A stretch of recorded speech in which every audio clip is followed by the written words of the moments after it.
भावा भयणीनो, तुमकां सगल्यांक देव बरो दीस म्हणटा. आयज आमचें शिवर्तमान जावन आसा जुवाची 10 चीट 11 ते 18 पर्यंत. आनी आमी काल पळयलां की जेजू म्हणटा आपूण बरो गोंवली आनी आमी सगळे जावन आसा मेंढरे. आतां जेन्ना जेजू म्हणटा की आपूण बरो गोंवली, ताचो अर्थ कितें? जेजू कितें म्हणटा जेन्ना तो म्हणटा हांव बरो गोंवली? गोंवणीचें काम कितें? गोंवणीचें काम त्या सगळ्या मेंढऱ्यांक भायर व्हरपाक.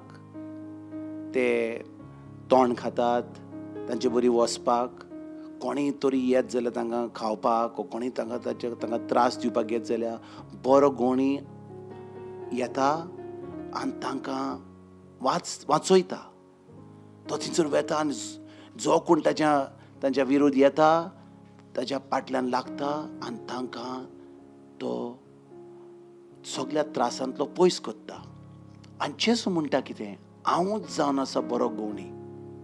आतां आयजच्या शिवर्तमान आमी पळयता की जेजू म्हणटा हांव बरो गोंवली, पूण जे आसतात जे गोंवडी न्हय, कित्याक ते फकत पयशांक काम करतात. म्हणटच जेन्ना हांव म्हणटा कोणाक दिसपट्टो कामाक कोण लायत जाल्या आनी ताका हांवें कितें सांगलें कितें करपाचें तें, तो पयशांक लागून आपलें काम करता.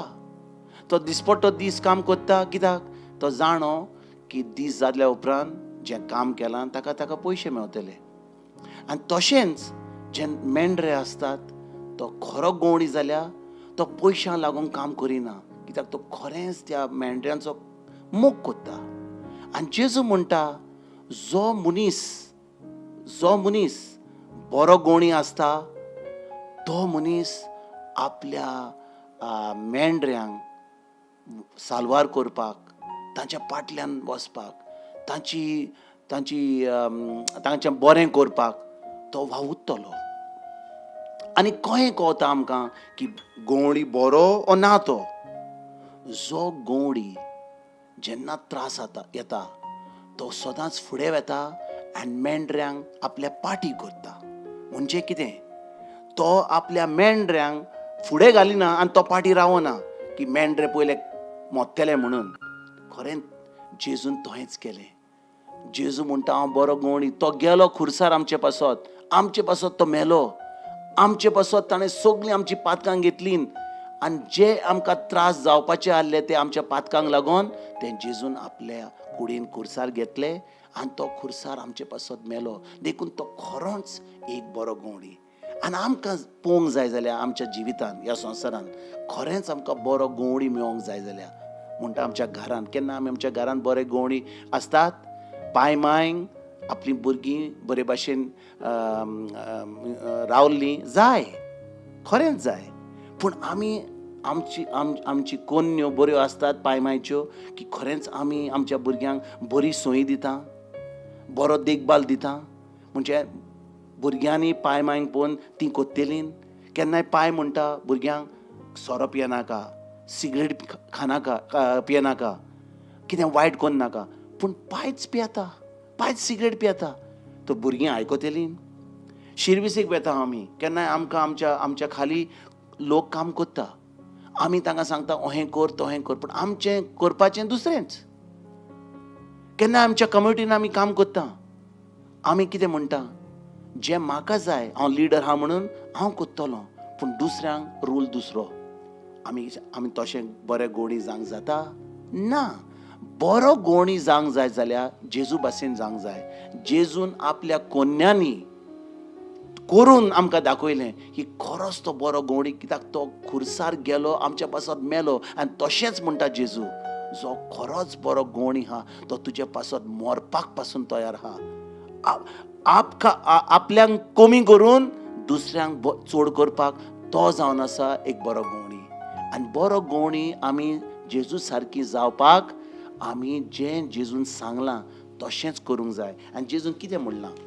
जेजू म्हणटा जुवाची 12वी चीट आनी 24 वड तो म्हणटा खरेंच आमकां ह्या जिवितान बरें कितें करूंक जाय जाल्यार तर आमी तें बी सारकें आसूंक जाय. बी आसत जाल्यार आमच्या हातान तें बीच उरता, पूण जेन्ना तें बी सकयल पडटा, जमनीन पडटा आनी तें मोडटा, आनी जेन्ना तें मोडटा तेन्नाच की एक नवें झाड जाता, नवीं फुलां येतात, एक नवें झाड आमकां मेळटा जेन्ना तें बी मोडटा.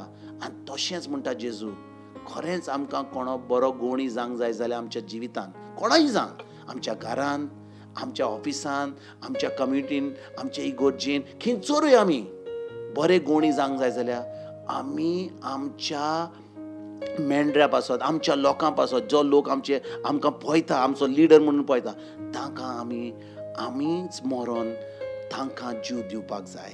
खरेंच जेजू सारकें. आनी आयज आमकां ही शिकवण मेळटा जेजूकून की आमी खरो गवंडी पळोवंक जाय जाल्यार आमच्या जिवितान आमी जेजूक पळोवंक जाय. कित्याक जेजू जावन आसा खरेंच एक बरो गवंडी जो आपल्या मेंढऱ्यांक मरोन तांकां जीव दिता. आयज भाव भयणीनो, आमी कितले फावटी जेजूक आमी आमचो बरो गवंडी म्हणटा, आनी वय तो खरेंच आमचो बरो गवंडी. तो आमच्या पयशां लागून आमी ताका कितें दितले म्हणून ताका लागून केन्नाच कांय आमचे पासत तो मरोंक ना. जेन्ना आमी पातकी आहले तेन्ना तो आमचे पासत मेलो. इतलो आमचो मोग करता.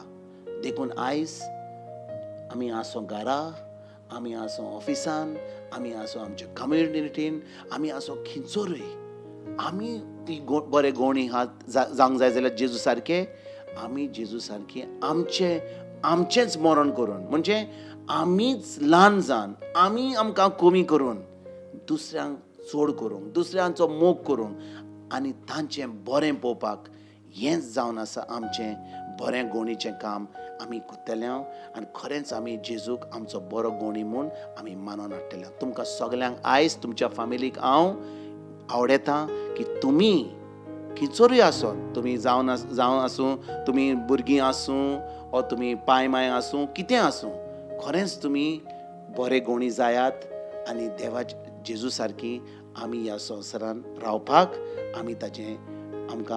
आमी जेजूक आर्गां आनी वाखणणी दिवया. तुमकां सगल्यांक बरो दीस आवडटा आनी फाल्यां परतून तुमचे कडेन हांव उलयतलों. God bless you all.